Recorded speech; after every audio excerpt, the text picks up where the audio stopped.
we are addicted to personalities. Is it so? The first personality we are addicted to is our mother. We cannot live without her. It is not possible to live without your mother, you know.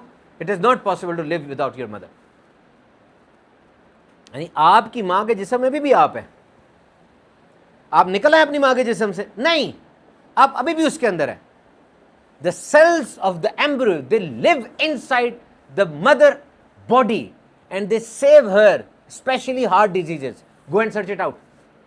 یعنی آپ کی ماں کو کوئی cardiology کی problem ہوگی نا, آپ کے سیلز اسسٹ کریں گے اس کو. You never leave your mother. This is not something emotional, this is biological. So you are in her. You will remain in her. You will always be in her until she will be in the grave. May Allah protect her. May Allah bless her with long health. But you will remain in her. اور اب حیران ہوں گے بات سن کے, اور آپ پریشان ہو جائیں گے سن کے. آپ کو پتہ ہے جو کرونک ال ہوتا ہے اور جو بستر مرگ پر ہوتا ہے, جو کہ سپورٹ پہ ہوتا ہے, جسے وینٹیلیٹر آپ کہتے ہیں, سپورٹ پہ ہے, وہ وینٹیلیٹر پر ہے اور وہ بول نہیں سکتا, and is not in a position to speak, he's going to die within minutes or within days. That ventilator is, you can say, supporting his life. اس کا دل دھڑک رہا ہے پمپ کی طرح, برین ڈیڈ ہو گیا ہوا اس کا. آپ نے اکثر سنا ہوگا برین ڈیڈ ہو گیا ہے, آپ کی مرضی ہے, ہم تو 60,000 روپے دن کا چارج کریں گے آئی سی یو کا. اتارتے ہیں گیا, رکھتے ہیں تو رہ لے گا. اب اس حالت میں کہ برین ڈیڈ وہ نہیں ہے لیکن وہ وینٹیلیٹر پر ہے, اینڈ ہی شورلی ڈائی. سائنسدانوں نے نوٹ کیا کہ اس حالت میں وہ ایک لفظ بول دیتا ہے نا, اس لفظ کے بعد he is surely going to die. Now he is going to die. جبکہ وہ بندہ جو وینٹیلیٹر پر ہے, جب وہ لفظ بولے گا, جو ساتھ اس کے بیٹھا ہوا بندہ, وہ کیا سمجھے گا, یہ تو ٹھیک ہو رہا ہے. وہ کہے گا تو ٹھیک ہو رہا ہے, ڈاکٹر صاحب یہ ٹھیک ہو رہا ہے. وہ یہ ٹھیک بول پڑا, یہ بول پڑا ہے, یہ تو سکتے میں تھا, شوق میں تھا. He is now speaking, come here. لیکن ڈاکٹرز نے اس کو انالیسس کیا کہ اگر وہ خاص ورڈ وہ بول رہا ہے, it means that he is going to die. اور ڈاکٹرز کو یقین ہو جاتا ہے کہ now he is properly shutting down. ہو کیا رہا ہے, ہو کیا, ورڈ کیا ہے وہ والا. دس از سم تھنگ ویری انٹرسٹنگ کہ وہ ورڈ کون سا ہے. وہ ورڈ ہے موم. کیسے؟ Don't take it emotionally, take it very much biologically. ایسے کہ اس کا آپ کی باڈی ایک بہت بڑا میکینزم ہے, 37 ٹریلین سیلز کا. یہ ایک دم سے نہیں مر رہی. آپ یہ لیپ ٹاپ پکڑ کے بند کریں ایک دم سے, فورس سٹاپ کریں تو فورس سٹاپ ہے. اگر آپ اس کو شٹ ڈاؤن کریں گے تو کیا ہوتا ہے, پراپر شٹ ڈاؤن ہوتا ہے نا, ایک ایک ونڈو کلوز ہوتی ہے, سارا کچھ پراپر ہوتا ہے. تو آپ کا مائنڈ پراپر شٹ ڈاؤن ہوتا ہے, پتہ آپ کو, پراپر شٹ ڈاؤن ہوتا ہے. اور جب وہ پراپر شٹ ڈاؤن ہو رہا ہے, اس نے سب سے پہلے کیا کرنا ہے, پرانی میموریز دیکھنی ہے, سب کانشیس میں کیا ہے, اور اس کو پراپرلی شٹ ڈاؤن کرنا ہے. اور وہ کون سی میموری ہے جو سب کانشیس میں سب سے زیادہ پینیٹریٹڈ ہے. 57 ایئرز بیک اس کی ماں کا انتقال ہو گیا ہوا ہے. 57 ایئرز بیک وہ بندہ بھی مرتا ہوا آخر میں کیا کہہ رہا ہے, موم. کیوں؟ اس لیے کہ اس وقت اس کا دماغ تو آرکائیوز کو پھنبال رہا ہے, فولڈرز کو دیکھ رہا ہے. تو 7 سال کا جب اپنی ماں کی لیپ میں بیٹھا ہوا تھا, اس وقت کی آرکائیو نکالی ہے اس نے. ایک وقت تو ایسا تھا نا کہ ماں کے علاوہ کچھ تھا ہی نہیں. ایسا گزرا ہے زندگی میں وقت جب ماں کے علاوہ کچھ نہیں تھا, ہر چیز پہ نظر ماں کی طرف تھی, اور ماں کی بھی ہر وقت آپ کی طرف تھی. اس وقت جو آرکائیو بنی ہے وہ کیسے اگنور کر سکتے ہیں آپ؟ آج کانشیس لیول پہ ماں کو سارا دن میں ہو سکتا ہے آپ یاد بھی نہ کرتے ہو. ایسے دن کئی گزرے کہ کانشیس لیول پہ آپ یاد نہیں کر رہے. آپ کے کام ہے, پیپر آ گئے, ایم سی کیوز ہیں, مڈ آ گیا, وہ سب چل رہا ہے, لیکن ادھر تو ہے نا وہ. تو جب پراپر شٹ ڈاؤن ہوا برین نے کہہ دیا کہ now every thing is finished.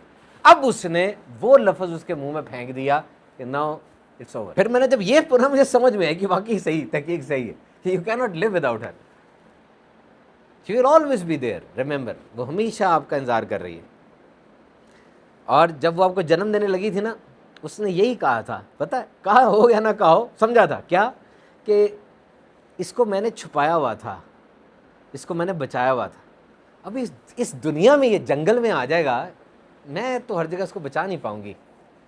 سب سے پہلی سوچ یہ تھی اس کے پاس, اب میں کیا کروں گی, یہاں تو بیماریاں ہیں, بڑا ہو جائے گا تو چلا جائے گا, لوگ اس کو طنز بھی کریں گے, ماریں گے بھی, میں کیسے بچاؤں گی. یہاں تو میں نے اس کو سمیٹ کے رکھا ہوا تھا.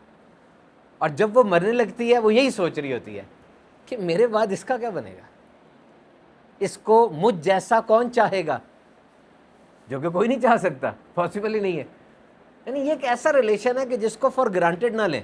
اور میں نے ایک اور بات دیکھی, سوچی کہ یار واقعی یہ دنیا ایسی جنگل ہے, ایسے وحشی قسم کے بھیڑیے ہیں یہاں پہ, ایسے مطلبی قسم کے لوگ رہتے ہیں یہاں پہ. آپ اسٹوڈنٹ ہو, شاید آپ کو اتنا تجربہ نہیں ہوا, مجھے بہت ہو چکا ہوا ہے, مجھے بہت ہو چکا ہوا ہے.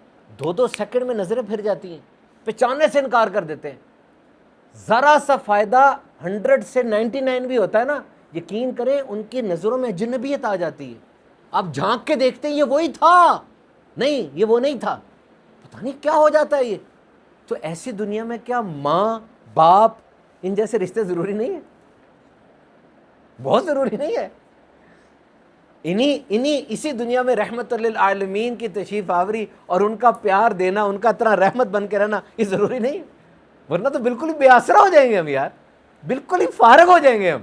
اللہ کی رحمت ہر وقت سایہ فگن ہے, کیا یہ ضروری نہیں ہے؟ So never underestimate the power of the love of your mother. یہ بہت ضروری ہے. بندہ تھا, انجینئر تھا, اور بڑا قابل انجینئر تھا, اس کے بڑے کانٹریکٹس چلتے تھے اور بڑی مانگ تھی اس کی, پرائیویٹ میں بھی, پبلک میں بھی, گورنمنٹ میں بھی. کانٹریکٹر بھی تھا, کام صاف کرتا تھا 100% نیت کے ساتھ.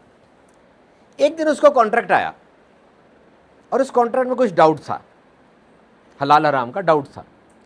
اس کو سمجھ نہیں آئی میں لوں یا نہ لوں. وہ رات کو نہ اپنی ماں کے پاس آیا, ماں چٹی ان پڑھ, کہتا ماں جی مینوں سمجھ نہیں جے آ رہی, ایک کم آ گیا جے, میرا دل کدی ماندا کدی نہیں ماندا, کی کراں میں. حالانکہ this was not a relevant question for a lady who is not educated. You have to discuss with her that what are the pros and cons, what are the engineering prospects, what is the involvement of riba, what is the involvement of bribe, kickbacks. وہ ماں کو کیا پتہ چلے گا؟ لیکن ماں نے جو جملہ کہا, ماں کہتی ہے بیٹا میں روز رات کو تیرے پاس آتی ہوں, دیکھتی ہوں تو چین سے سو کے خراٹے لے رہا ہوتا ہے, بس کوئی کام ایسا نہ کر لینا کہ میں تیرے پاس آؤں اور تو یوں بیٹھا ہو. چیک کریں کہ غلط کام نیند اڑائے گا نا, اور مجھے پتا کہ تو سو نہیں پائے گا اگر تو غلط جگہ ہاتھ ڈالے گا. نہ کر ایسا, یہ سوچ لے بس کہ نیند تیری پوری ہوتی رہے.